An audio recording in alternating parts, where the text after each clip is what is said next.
I love that I can text on my computer. I never got a hang of it. Like, I used it every once in a while, but like, I don't know. I don't know. It just started working. What do you mean it just started working? I don't know. There was a period I liked it, and then it just stopped working, and I didn't care enough to figure out. Oh, like it just like disconnected type thing? Yeah, and I could never get it reconnected. And I was like, I don't care. And then one day it just started working. Yeah, and I was like, an update happened. He's like, oh, hey, here's this. By thing. the way, it's fixed now. I was like, oh, okay, sure. Well, I mean, even like when it first started, like, I mean, obviously this is years ago, but you were like all about it. You're like, I can do it on my laptop. It's so cool. And then Mary was texting me to your thing. Oh, yeah. So I'm like, what's happening? Yeah. Well, and then it helped me with that post wraparound thing I was trying to do for post wraparound. That thing. The texting did? Mm-hmm. How did that help? It's so complicated, but it was a way of like getting it from point A to point B back then. Oh, I see. Like sharing files between stuff. Yeah, getting it from your laptop to your phone to post on your phone. And then back to the phone.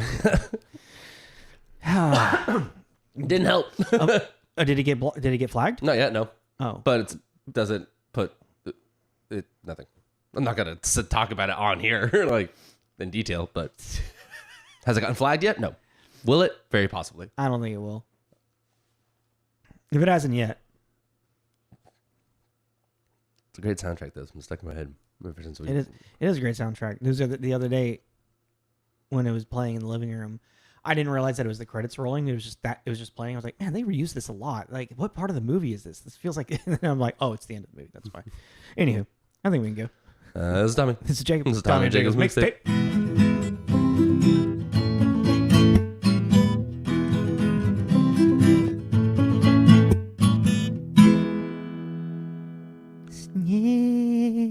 Snake. I'm a slithery snake. Can we just put that as our cold open? Just that. Hey, guys. Welcome back. Yes, welcome back. This is TJ's Mixtape. I am Tommy. That is Jacob. We are a movie review podcast. We talk about movies, who's in them, who's made them, and then give it an arbitrary rating at the end.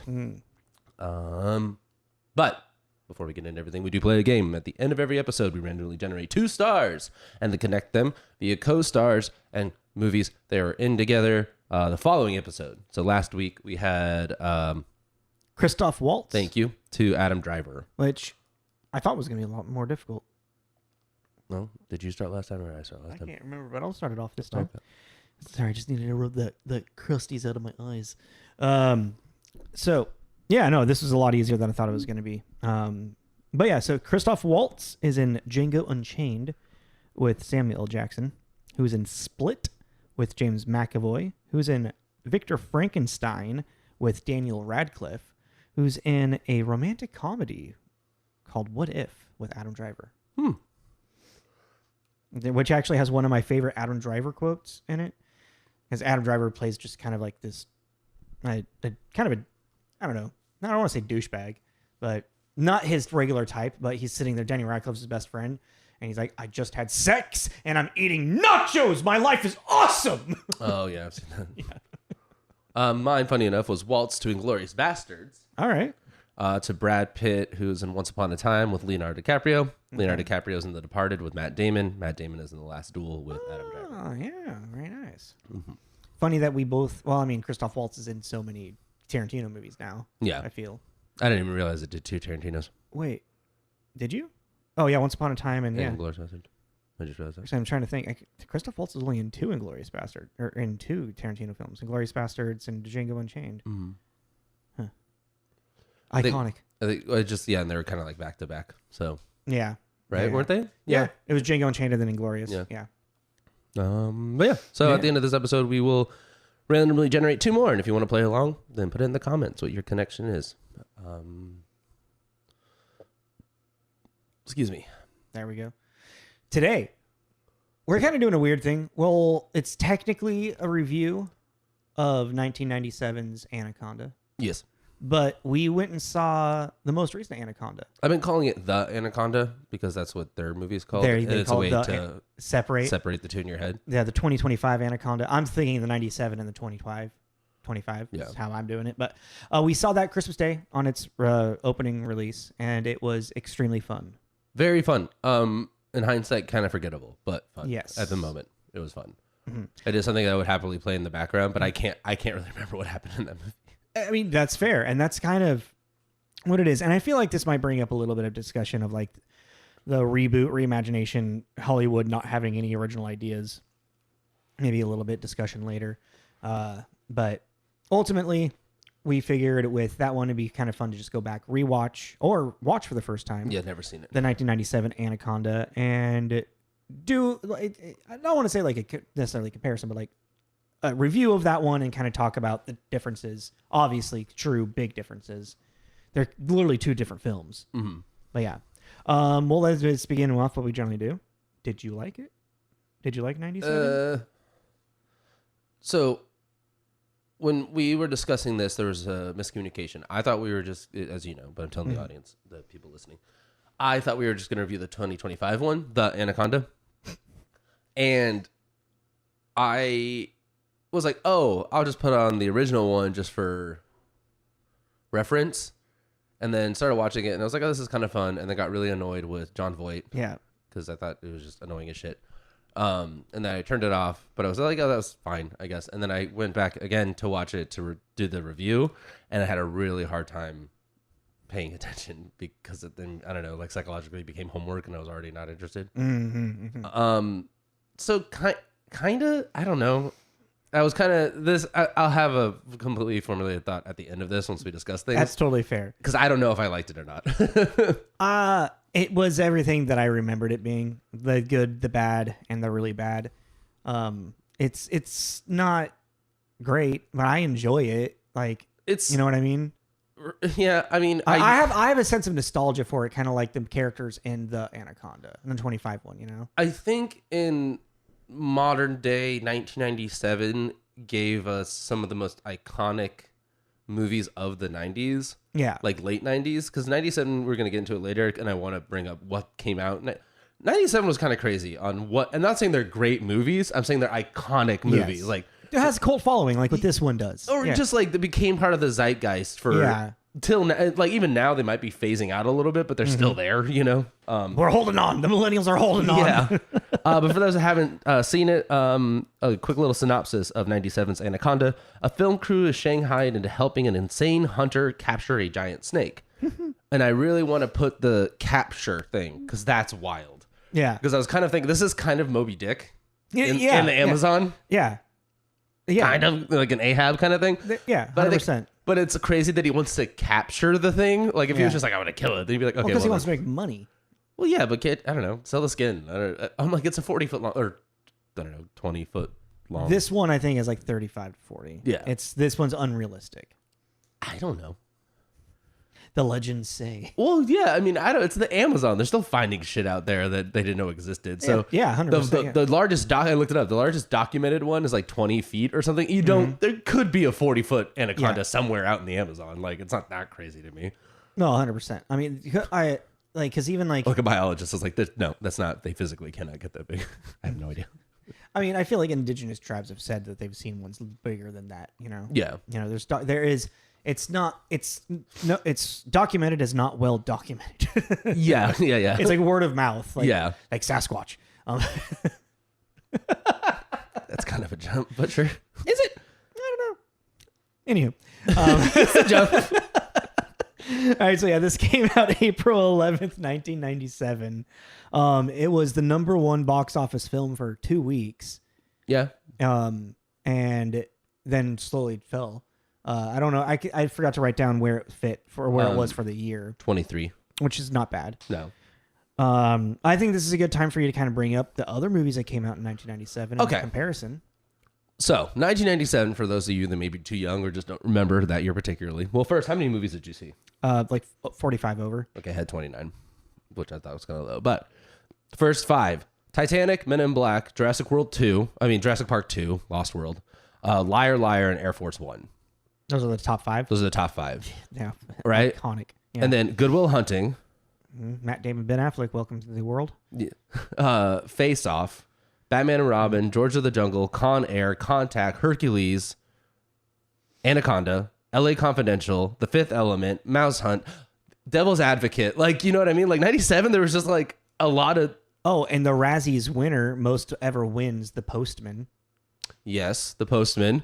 Anastasia Spawn, Starship Trooper, Austin Powers, International Man of Mystery, Groovy, G.I. baby. Jane, Alien Resurrection, which is only kind of cool because of like that was the fourth one, and that was like a whoa, here we go. Yeah. That was a big deal, you know, like oh, they're bringing back the Alien franchise, you know.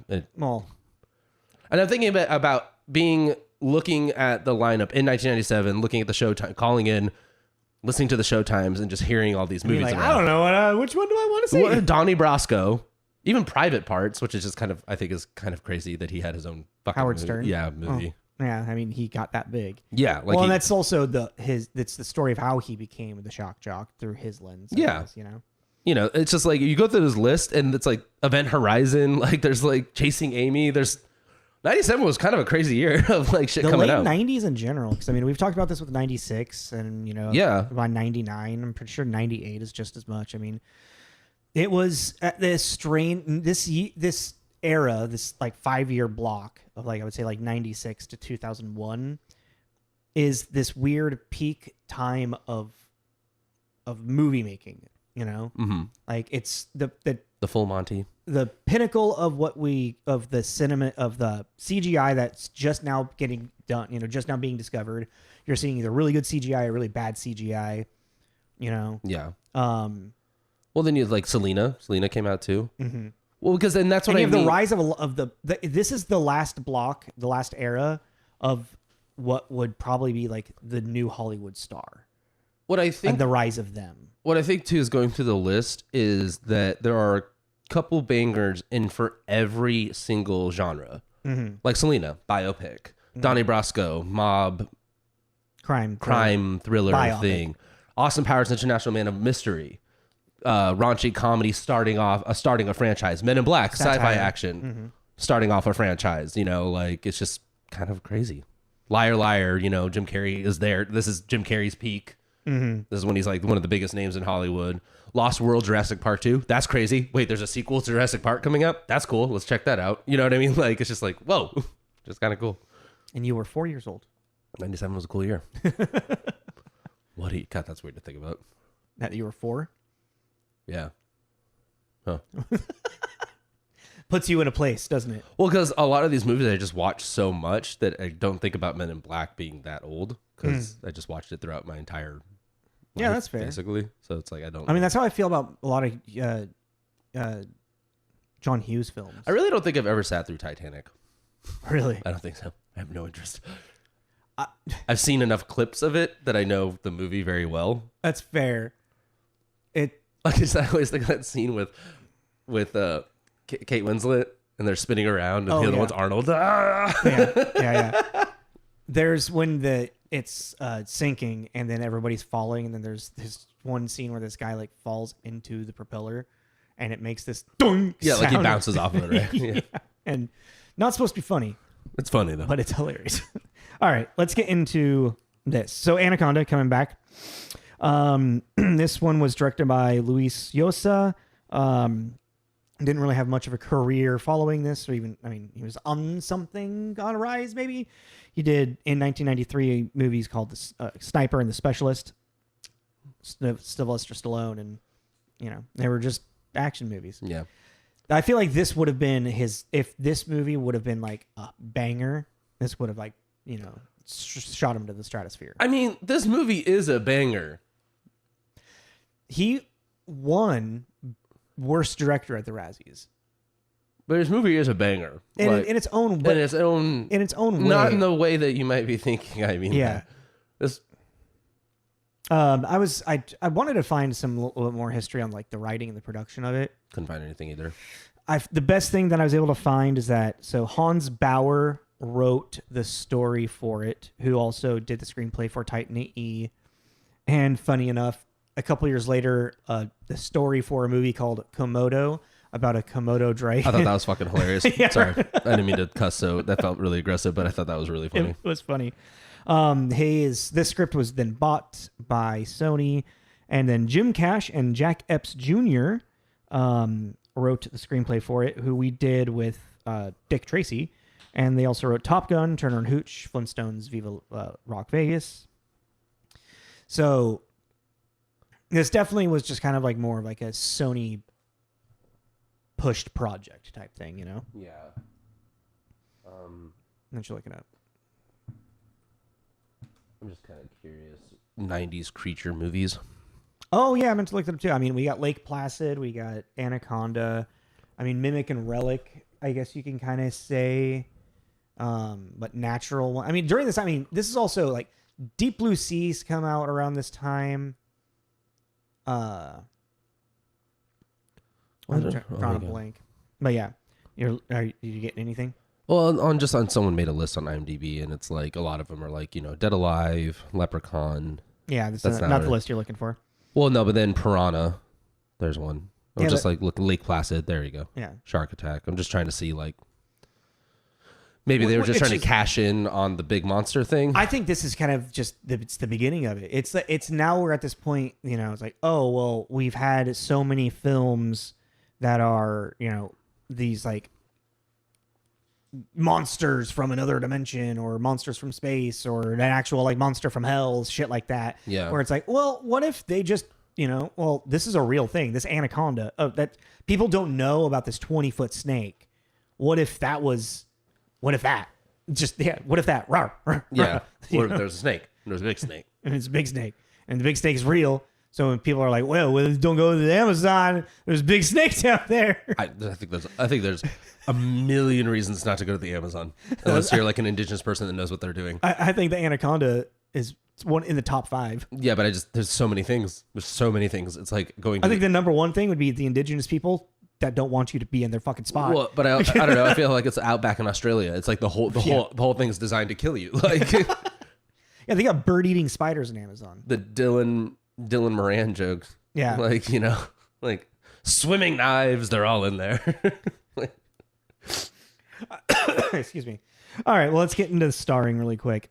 Great cast. Great cast. It's Yeah, a really great cast. we got Jennifer Lopez at her great rise of stardom, starlet time, where they're just, anytime they can focus on her butt.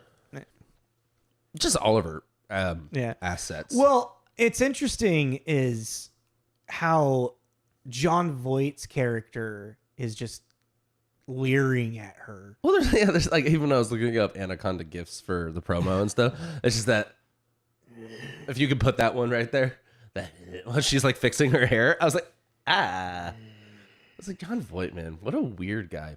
Anyways, yeah, so Jennifer Lopez, John Voight, John Voight, who plays Ice Cube. I like to put the names. So Jennifer plays Terry, and then John Voight plays Cerrone, who's our crazy hunter man. He's our trying to capture the snake. He's the snake on the boat. Yeah. Too many goddamn snakes on this goddamn boat. That's not. Ice Cube doesn't say that. No, I know. I know, but he should. He should have. I also do think that Ice Cube would have been a funnier casting for snakes on a plane. I stand by that. I mean, that's I would go into an alternate dimension to see that. Yeah. Yeah. So we got Ice Cube in this. You said names. Oh, Danny. I got Owen Wilson next, Gary. and then Eric Stoltz. Kale, who doesn't. I don't know. Looks exactly the same. Well, he looks exactly the same, but it's like he's not like the biggest name, but I feel like at this point he was a big enough name to have more of a part. And I was kind of thinking the same thing. You know what I mean? I was like, wow, it's really surprising, like how small his role actually yeah, like was. he's not in the 90s. He's not the biggest. He's not George Clooney, but he's a name enough to like bring people in. I feel like, and then you like completely incapacitate. He's in the movie 15 minutes. Honestly, I think this is at the downfall of the downwards trajectory of his career because he was more of a big name through like late 80s, early 90s. Yeah, I guess so. Yeah, that's fair. And then I just really quick, Jonathan Hyde, who we've talked about in The Mummy. He's also the dad in Jumanji. He kind of plays the same character from The Mummy in this movie.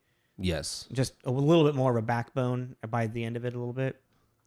And then beginning, we got Danny Trejo in a small part, and Frank Welker did the voice of the Anaconda. I was like, you better bring him up because that's. I was really curious about that. Yeah, like just all of the noise production.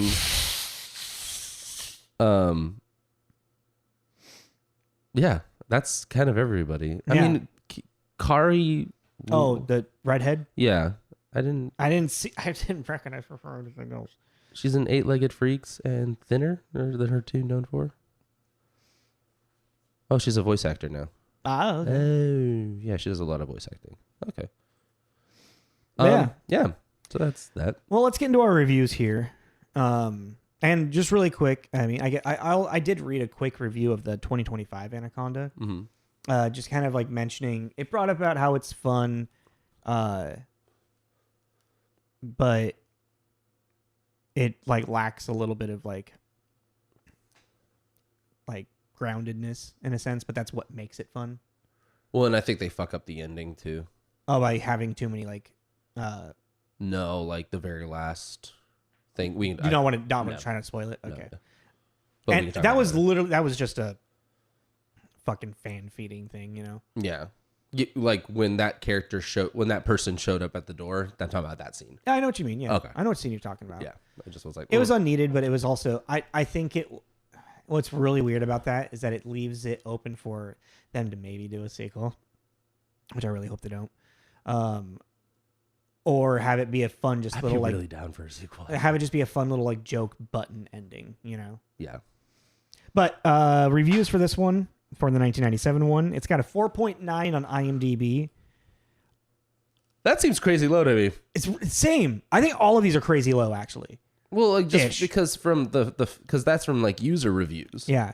Well, it's got a 40% tomato meter, Okay. which is critics. Like, I get that. Especially like the characters in this are shells of characters. Yeah, they're not really humans. Yeah. They literally like the goal of the people. And it's got a 24% popcorn meter, which that's the audience one. Yeah. So I think it's really just like people really understand this is not a good movie, but it's fun. And I think the CGI does get shit on really hard because it's not the best, but it's also not, it's fine for 97. The animatronics really kind of pull it back. Like it's such a weird how the animatronics and the CGI really don't mesh as that well. Well, what I think they fucked up with that, and this is just my personal opinion, is knowing nothing. There were two when they did the CGI, they should have kept. There's a couple shots where it's pretty far away when they do it, and it looks fine. There was too many close-ups of it. If they had just left the close-ups to be animatronics, like when Whittler, what's his name? I don't remember what his name is. Yeah, which one was that? Warren Westridge, Jonathan Hyde, when he's falling from the waterfall and it catches him. Yeah. That looks okay. That looks pretty okay. So it's like as long as you kept it kind of a distance away, then use it. But any close-ups, it's like, okay, we got to change the shot because we need to use the animatronics somehow here. Because obviously they even had a tail that they were just whipping out at people. You know, like they had the little pieces of it that were working. Apparently the animatronic like glitched out super hard on set and started just like fucking flailing around. Yeah. And they used part of that shot of the part of the filming into the actual thing. That's cool. But I got also how much it cost for the CGI. Uh-huh. How much would you say it cost? And I'm going to say in time, like how much per second? 300 per second. 100,000 K per second. Wow. That was one expensive ass CGI. Yes, that's one expensive snake. That's why they needed to catch her alive. I did it again. And we're back. Yes. So, on Metacritic, this has a 37, which comes to generally unfavorable, with 5 positive, 6 mixed, and 9 negative. At the tippy top with 88 is our guy, Roger Ebert, which the dude surprises me. He liked it a lot, didn't he? They gave an 88, which is, I don't know, 3, 4, and something. A slick, scary, funny creature feature, beautifully photographed and splendidly acted in high adventure style. Splendidly acted. Wow. We're gonna have to put Dad in a home. Well, okay, I will say one is like as bad as like whatever accent John Voight was doing. Maybe that was a Paraguay accent. I don't know, but he like physically transformed in a really gross way, and he was committed to all of it through the entire thing. Yeah, no, I mean that's John Voight though. Like I can't think of any performance I've seen him in that he's phoned in. Like he's I mean it's fair, but like he's a professional actor, you know. Like his he's just sneering a lot. Well, and he like. I just can't. It was like he was trying to do a Marlon Brando impersonation. I'm telling you, when's the last time you watched Princess Bride? He sounds like Manny Patinkin. He really does. Montoya? Yeah, I hear what you're saying. It's specifically the scene where he's looking down at him off the cliff, and he's like, "I'll give you my word as a Spaniard." Like how he says that sounds like that's what John. It's the inflection. Yeah, it's like John Voight heard that, and he's like, "There you go, that's it. I got it. I got it." Hello. Got it. But yeah, I don't know. And then the mixed I wrote down with a 50 at TV Guide magazine by staff not credited. Voight's performance, one of the film's pure trashy delights, is all leer, sneer, and macho swagger, while the rest of the actors feel like the disposable snake fodder they are. Yeah. It's like, yeah, I love the trashy delights. Like, it's like, yeah, and I kind of feel like I was watching it and I was like, I think that's what they're trying to do. They're trying to make him a snake. That kind of like, he's kind of, it felt like a snake. Yeah, yeah. He's embodying a snake. Yeah. And like the biggest thing, obviously, the theme of this movie is that, the real monster is man, Mm-hmm. Until the real monster actually starts killing everybody. Until the real monster is the real threat. And then with where I lost it, there's the very bottom with a 0 at the San Francisco Examiner by J. Allen Johnson. If only the director and his cast could see the joke and seize upon it. Instead, like its computer morphed snake, the film doesn't have a clever bone in its body. Well, that's interesting. I mean, I really don't feel like this movie. It's obviously not trying to be something kind of like schlocky, It's taking itself very seriously. And the problem with it is that our characters we don't have any like real stakes on caring for them other than that they're just humans in the Amazon. You know what I mean? Like, just like they're just trying to survive. Like it's everything kind of like ends up kind of happening by happenstance. Because the whole thing. Oh, do you have any more reviews? Okay.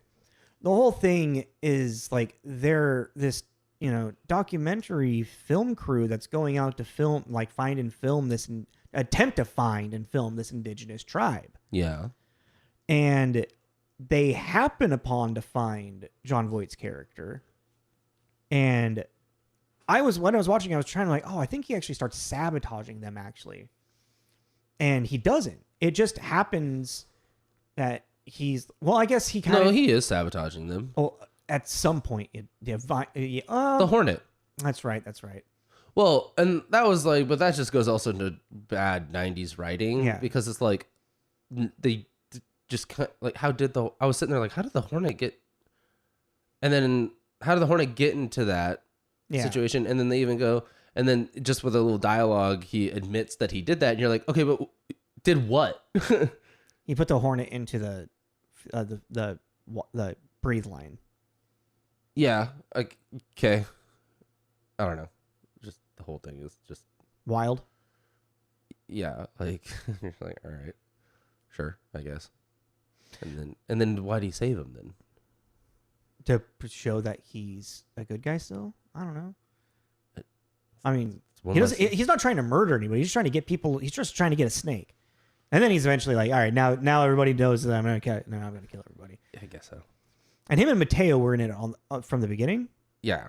Okay. Because Mateo was their initial boat captain. And Trejo. That's right. They're snake hunters. Yeah. I guess. Snake capturers. Snake charmers. I guess so. Snake. I'm such a snake. Well, really quick, I do want to just point out, like for the 2025 one, the difference in these is such drastic. It's like like I'm saying, this 1997 one takes itself very seriously, and what it's trying to do, like it's film crew wanting to just go find and film this indigenous crew or this indigenous tribe who gets swindled into this snake guy's, scheme of trying to get this big snake, trying to capture an anaconda. And then the anaconda, starts killing everybody.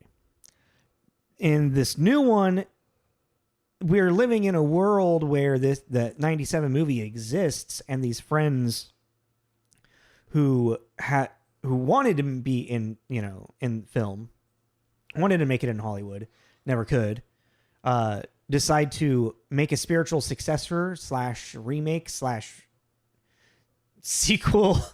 They're unsure. What is it? I can never remember what they call it in Scream. Oh, the reboot sequel, a requel. A requel. Yeah. A requel. A requel. Yeah. A reboot sequel. Yeah, requel. That's kind of like they're not unsure with it, but like there's this charm to it because of Paul Rudd and Jack Black's characters being so much into films and being kind of film buff people that the movie kind of turns into kind of like a joke on the film industry itself as they attempt to go to the Amazon and film their reimagining of Anaconda pretty much with under the guise that they have the rights for it, even though they don't. And it's stupid and it's ridiculous. And I think it works because the guy who wrote and directed it, Tom Gormican, is the same guy that did the Unbearable Weight of Massive Talent with Nicolas Cage. Yeah.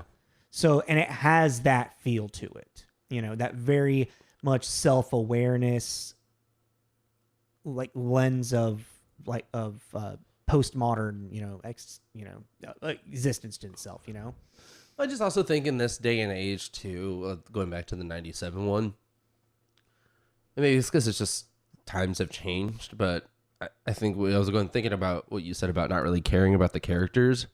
It's like, yeah, I mean, they're like a film documentary crew going and bugging this group of indigenous people, which you're kind of like, leave them alone. Like, well, we have to document them. Why? Yeah. Why do you have to? Like, they have been living here forever. They're minding their own business. Leave them alone. That white Christian that's want to go and spread the word. Well, no, because they want to document. That's what the Kale or whatever his name is. And you're like, it's that Jeff Goldblum thing. Your scientists were so concerned with could they didn't think should they. Yeah. Or Star Trek, like their whole rule is observe. That's what you should be doing with a documentary thing is observing and not, affecting. But then also, and then on the other end, like this is in that era of turning the animal into a monster, and you're like, not really. I mean, it's just an animal. Like you are up in its business. Yeah, exactly. You are in its environment. You are, you're in its territory. Yeah. And I really hated the eyes of the snakes. Yeah. They're just like dead inside. Well, because no, they made them more. If you look at like pictures of Anaconda's eyes and stuff, they're beady. They made them more human to give it more of like a villain look. Yeah. And I was like, no, just make it look like a fucking snake because that's what it is. It's not some evil snake. And then the fucking Jafar snake came out, the black and red one, like the actual like the warrior snake, the one that he's actually been looking for. And I'm sorry, that too. I was like, of course there's two snakes. Why wouldn't there be two snakes? But why didn't we like kind of start building on that in the beginning, like kind of imply that there are like we go into this thinking there's one anaconda in the entire Amazon, there's this one coming after us, like not like you're in the Amazon, there could be multiple anacondas. Yeah, exactly. And like I was just thinking like you could have put it in such a way that the snake feels like it's teleporting, like it's here and then suddenly it's like really lean into that, because then suddenly we have this other snake living in this warehouse somewhere. Oh, that was the beginning. That was the warehouse at the beginning of the film. Yeah, where the guy shoots himself and everything. And I was just kind of like, okay, yeah, sure. We got two. That's Mama Snake and Papa Snake. I don't know. I just thought I was really checked out at that point. I mean, he clearly just wanted to catch an anaconda, but his Moby Dick was the warrior snake. Is the one back at the warehouse where Danny Trejo had to take his life. Yeah. Before it ate him alive. Yeah. It would be a brutal way to go. Dude, for real. Yeah. Dude, when it regurgitates John Voight back up and then he's like winks at her, just that's so horrifying. It was cool. Or even that scene, like there's some cool shots in it, even like when it's going to eat him. Mm-hmm. And it was kind of like, I felt like they did that because they weren't really sure how to shoot the whole body. Yeah. They, like they weren't really sure how to do that, which so they were like, you know what? Fuck it. Let's put the camera inside the snake and we'll watch it. I was like, that's actually pretty cool. Like it's all weirdly terrifying. Yeah. Like it was cool. Yeah. Like that's the thing. There's definitely some like practical effects in this that were pretty fun to watch. And my favorite, like I already mentioned, was the tail that they just kept whipping out at people. Like, and it's like, they're just like kind of and then a very lazy. Well, then they do the Power Rangers jump back. Yeah. The force of it. Sparks flying. You're like, it didn't hit you. You could tell it didn't hit you. It's a Highlander with a sword fight and sparks flying everywhere. Yeah, but the Ice Cube just going, oh no. It's funny. You catching the reverse waterfall thing is so crazy. Oh man, it's so bad. It's so clear. It's so obvious. It's the same shot. There's yeah. I think. Why did they do that? Just to save money and time? You know what's really funny? Another movie that came out this year did the exact same thing. What? Batman and Robin. What? When Robin is being drowned by poison ivy, and he's like splashing in the water. Oh yeah. There's a clear shot where he gets up and like they just need to get him back in, so they reverse the shot and just the water and everything swallows him back up. Yeah, and it's like that was clearly a reversed. Yeah. And that's the thing is that, and I really think it's a sign of bad directing, bad filmmaking, when you believe your audiences aren't going to notice the difference of gravity with things that live by the law of gravity. Okay, well, but the Robin thing, though, I don't remember that scene very specifically. But something about, I'm just going to talk about the Anaconda one. Yeah. What's crazy is that and that goes into the bad just cinematography, because that waterfall is such a shot of, right? It's like there are two things in that shot. There is the boat and there's the waterfall. Those are the two things just from a cinematic like screen, like what you're looking at. And there's two things in motion that they're gonna catch your eye. Both are going backwards. One shouldn't be going backwards. It's like, it's crazy. It's absolutely crazy. Yeah. And it's so jarring that it's crazy. Yeah. And I'm like, why? Why did you do that? Like, because even then it's like, I think that's a thing of just like storytelling through a visual sense, is to recognize, as for the audience to recognize a sense that they are leaving that area. It's not necessary, but I see why they did it, but they didn't need to do the reverse. Well, that's what I'm saying. I feel like they forgot. Like they forgot to film something? They forgot to film. Yeah, no, that's what I'm saying. Yeah, they 100% forgot to film it. And then editing, they're like, oh, shit. Oh, no, I've been in that editing room before. Like, oh, we forgot to film this entire fucking bit right here. How do we edit around it? And you know what I did? I fucking did it. And it's one of everybody's favorite videos to watch. It's rough. It's really rough when you fucking forget to film a specific scene that's kind of like neat. Yeah. But I don't think that No. exit scene is needed for that. No, because we have the whole buildup of them getting the, Exactly. It's not like just suddenly the boat's free. Like we knew what they were doing. I mean, we could have cut from whatever that scene was before the boat's leaving to the scene of the boat entering into a new spot and voila! Yeah. Oh, here we go. We have now changed location. Yeah.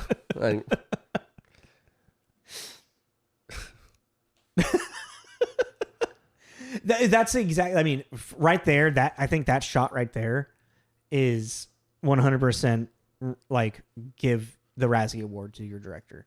Yeah. Because the director also is in the editing room and making these last calls. And the producers probably at this point were like, this movie's fucking garbage, so just do whatever you want to do, bro. Yeah. Oh, it's good. And then it made him a bunch of fucking money. Yeah. They were like, make sure J-Lo's tits and ass are in here, and that's all, man. Basically. Oh, man. All right, I got a little crude there. My apologies. Well, but it's just like, that's it. That's what that's the 90s, and that's what they were doing with her. No, yeah, it's like, well, not only that, like this movie is really, and we've done this with J-Lo as well with The Cell, is she's such a big rising star at the time, who's actually not a bad actress. She's not fantastic, but I mean, she's more believable than Madonna. Yeah, I guess. Like thinking of just like in comparison of like, rising starlets that get, I get that. But I mean, I don't know. I've seen more bad things with J-Lo than I've seen good things. What, like what? Like bad? Yeah. This. Atlas. Okay. Atlas was, whoa. You think Avatar's bad? I don't know. It gives me real Avatar vibe. I mean, The Cell. How do you? I mean, she's fine in The Cell. No, not really. That movie's not very good. It's visually really cool. Yeah. You know what I mean? None of that movie is very. That's I don't know. It's really just a really long Lady Gaga music video. And that's why you're gay. Oh. Yeah, you know, like it's like that's the only thing really saving about that movie. Even that, and that's again, I think directing, because that even what's his name doesn't really have a lot to do in that movie, except sneering, like Voight. I can never say his name. Kingpin. Yeah, no, I'm actually blanking. Vincent. Oh, Vincent D'Onofrio. Yeah, like he doesn't even really have a lot to do that except put him in a crazy outfit and make him sneer. And Vince Vaughn's just like, I'm a maniac. Yeah, you know. I'm a Like, it's like that's really not. Well, all right, let's go back to Hustle. Anaconda. I mean, Hustle. She's great in Hustle, obviously. Yeah. That was just a good And, one. but it's like I don't think you've seen a lot of her comedic stuff, like Made in Manhattan or The Wedding Planner. Mother-in-law. Is that one? Monster-in-Law. Monster-in-law. Yeah, no, that slap scene's great. Well, but also I like what's her name, the mother. Jane. Fuck, what's her name? I'm totally blanking. Jane Fonda. Thank you. Yeah. Jane Fonda's great. Like Jane Fondue. Yeah, I don't know. I just and I think also I jumped on the bandwagon of hating J-Lo, and I don't. J-Lo, if you ever hear this, I don't hate you. That's very. I have seen more things I don't like in your film. Not every film. I mean, I gotta stop saying that I hate these people. I'm now making a very because I don't. I really don't care about you. Like, I am not a very big fan of your acting career. Yeah, I'm just not a big fan of your work. And who knows? And it's one of those things. Maybe one day I'll see something that I go, actually, God, that happened not too long ago. Oh, with Julia Roberts in Osage County. Yeah. It's like I'm not a big Julia Roberts fan, and then I saw Osage County and I go, whoa. Oh, holy shit. She was great in that. You know, like maybe one day it'll happen. Well, all right. Going back to just the film itself, a big thing is like, and what I'm talking about, like, that these characters don't really have any, like, we don't care about them, is the whole big thing is filming the indigenous tribe thing, and they kind of weirdly do get that at the end, but there's no actual catharsis on idea for it. It's just like all of a sudden they're like escaped from the snakes, and then all of a sudden the indigenous people come out from the jungle, and they're like, oh, get the camera, we'll record them now. And it's like, what was the victory here? You beat the jungle? Like, there's no moral victory or anything. Well, and that's another, like, Kale too, when he should have been like the one to say, don't get the camera. Yeah. No, let's just take this in. Yeah, like, this whole thing is for not a bunch of people died. Like, this was a horrible situation. Yeah. We got in way over our heads. I just needed the catharsis of seeing if these people really existed. Mm-hmm. I saw the people. But it's Terry, Jennifer Lopez character. Her big arc is this is supposed to be her first big break, which... It's a documentary, though. What the fuck does that mean? As a filmmaker, she's a director for documentaries. This is supposed to be her first big break. Oh, I thought she meant as like an actress. I got it. No. Oh. She's a filmmaker. She's a director. Got it. Yeah. Got it. This is so this woman can be taken seriously in the documentary fucking field. I thought she's like... But it's... These characters don't really have any arc, and then like its main theme that I already brought up is like the real monster is man. Yeah. You hit the nail on the head when you said that it was it's Moby Dick. Yeah. He's Captain Ahab taking over everybody, and and then dies by his own hubris. Yeah, and then we have on the flip side of the 2025 one. The movie itself actually has a more interesting like character development and character arc because it's about overcoming your insecurities, like find some little bits of success and happiness in your life, Mm-hmm. Like the characters actually have growth in this 25 one with this movie that has nothing to do with the OG script of this 97 one. Yeah. And it's just, what's really interesting, I do want to just point out about this 2025 one, since we watched it, is you replace Anaconda, the movie that they're doing it with, with anything, like Lake Placid, with whatever other big weird, panned film was from the 90s. Then you can do the same exact story. Yeah. Like, it's funny that it's literally Sony used the name Anaconda, which has its own cult identity, and then put Tropic Thunder into it. Yes. It's actually pretty great. Well, you were saying too, like, it's not original, and you're like, yeah, it's not original, but it's not trying to be, and that's way more a breath of fresh air than them pretending that it's original. Or that this reboot, yeah, this new Anaconda, the new one. Yeah.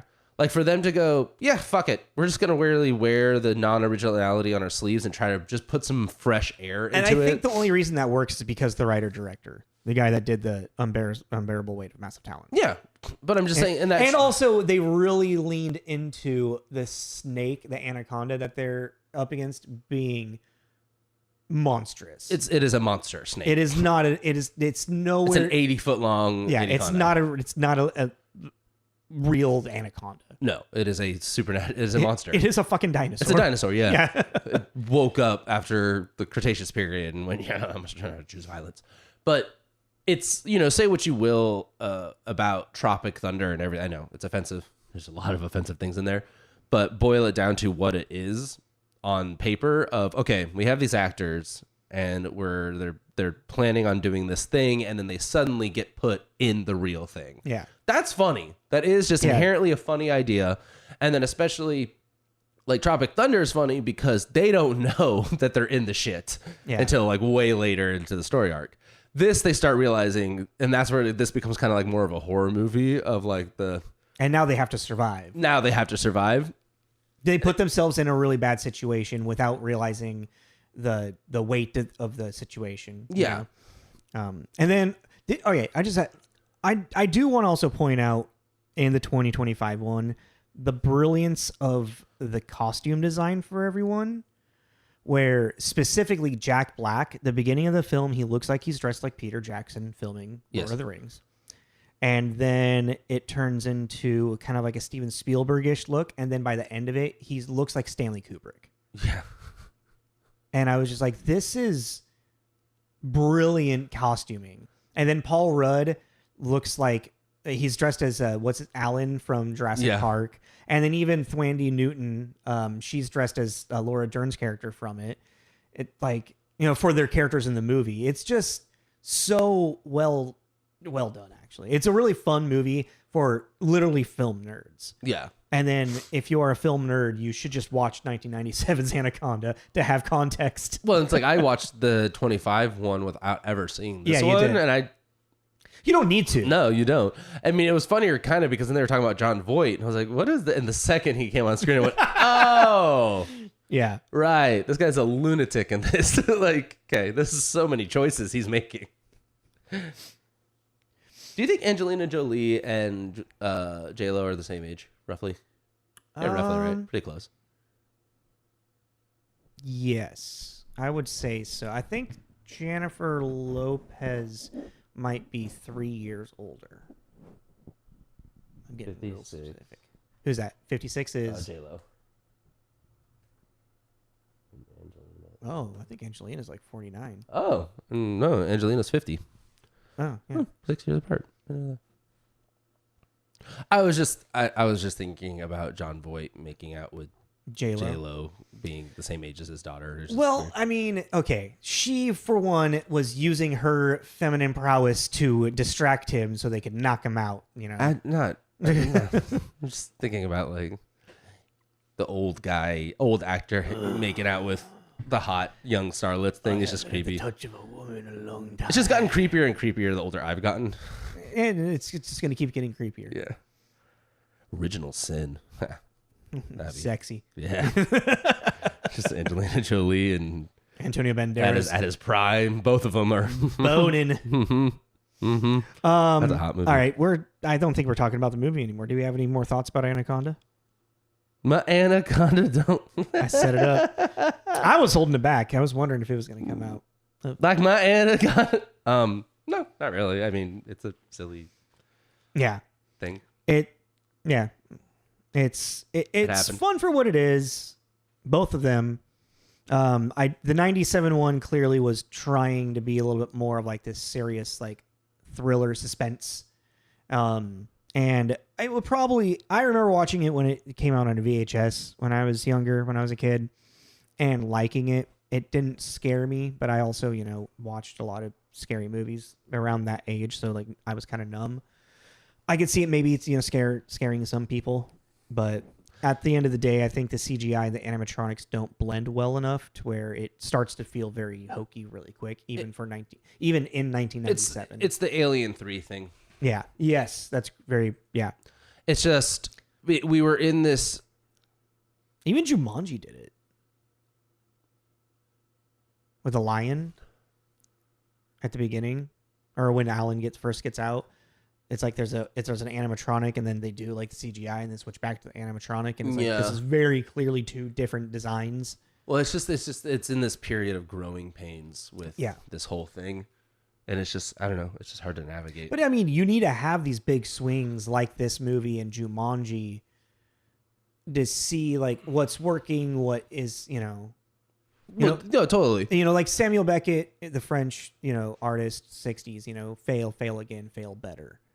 Yeah. But I mean, it's like, I just think it was that. It's because all these things are just in hindsight, but it's like what I was saying.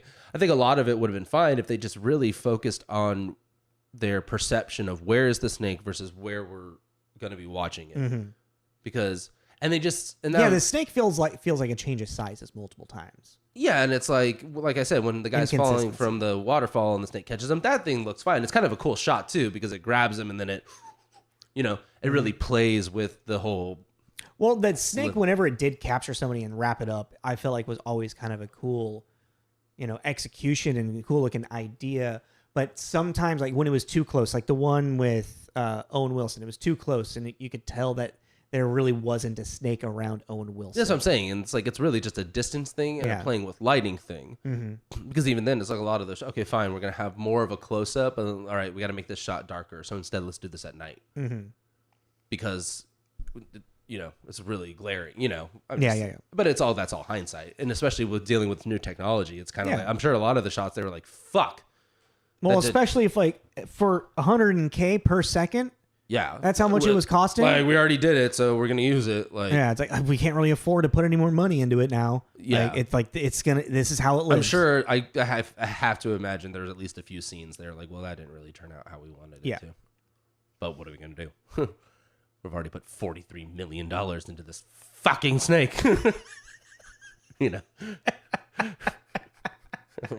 Shit. Yeah, that's wild. 100K per second. That's so crazy. That's so much money. But I don't know. I mean, I just think I still think CG is cool and stuff because you can really make these worlds and these Avatar or whatever. You know what's fucking wild to think about? What?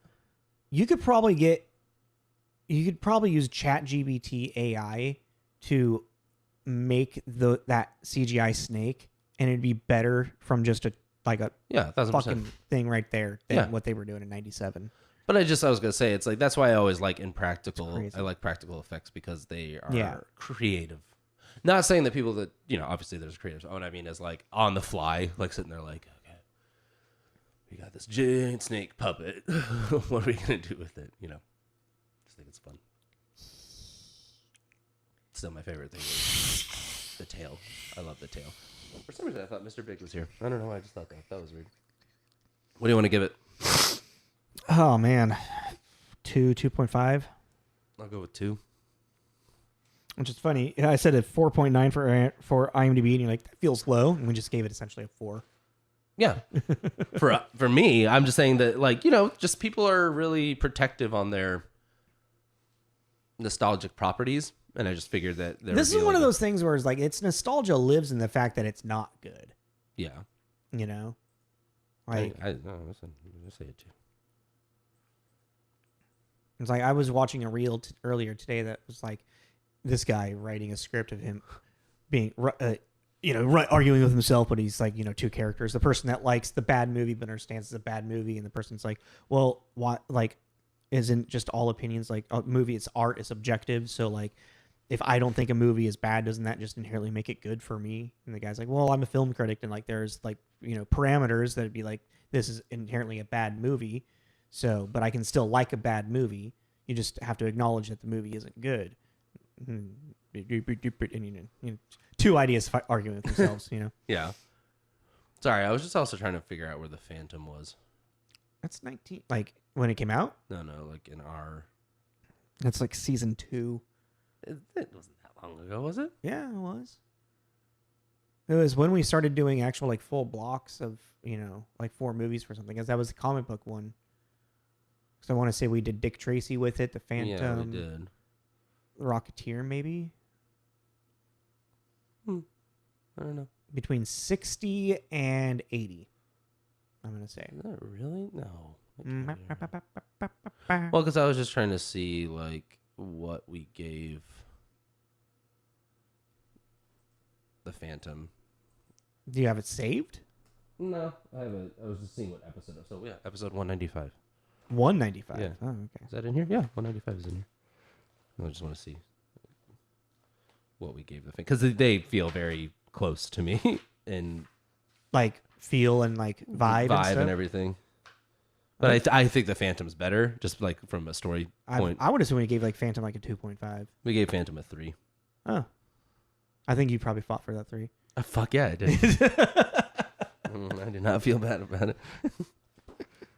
Okay, we need to wrap up. Okay, so what do you want to do? 2 or 2.5? I don't really. Oh, I'm fine with the 2. And then for our connection game, I already did it. It's pretty funny. Kevin Hart to Joe Pesci. Kevin Hart to Joe Pesci. Oh, all right. Let's go. Let's do it. We don't know what we're doing next week, right? Nah, but I think now we can really look at the other thing. You know, what we were talking about doing earlier. Okay. Doing fresh stuff. All right. So please follow us on Instagram and Facebook. Really quick, if you were to give the 2025 one, what would you give that? Like a 3. Yeah? Yeah. Yeah, I agree with that. Because it's really just entertaining, but it's just really forgettable. Yeah. And I think that Jack Black actually say and Paul Rudd's chemistry was really good, and I love that Jack Black was kind of subdued. Yeah. He's kind of chilled out in his older age. Yeah. Because I really think Jack Black is funny, but he's kind of got that Jim Carrey thing, especially in his younger years, where he's just really in your face, and it's like, eh. But now that he's gotten older, I find it interesting over the fact that I enjoy the 2025 one more because I think of its like awareness and whatnot, but when the plot, the 1997 one sounds on paper a lot more interesting. I disagree, but I'm not like you're wrong. I just think that because inherently because of what I was saying about the Tropic Thunder thing, the actor's like becoming stuck in this thing. Yeah. And then the like over the top twists and turns, like yeah, like Paul Rudd shooting the cop. One that's clearly a comedy, and one that's clearly not a comedy. Yeah, and I just think that the big creature thing fits for me because I've kind of always hated Jaws, and this kind of stuff has never really been my cup of tea. I like a creature feature in the sense of like a monster. The big animal thing has never really gotten me. Jaws is probably the only one that's really worth the watch because of the acting. And it's like I kind of think the big creature thing works really well with the comedy bit, you know. Like Eight-Legged Freaks. Yeah, Evolution. Yeah. You know, like I really like, Eight-Legged Freaks is great. I mean, I haven't watched it in a million years, but I remember really being really fun. I have a hard time getting through it. Yeah, you don't like spiders. But yeah. Anywho, all right. Yeah, so follow us on Instagram and Facebook. On there are all of our promos. On those promos, on what's coming up, are our link tree that will take you to all the places where all of our episodes are. YouTube, Spotify, Apple Podcasts, all that kind of stuff. If you want to play a game, again, it is Kevin Hart to Joe Pesci. Connect them via co-stars and films, and just see what you come up with. That is all. All right. This is Tommy. This is Jacob. This is Tommy and Jacob's Mixtape.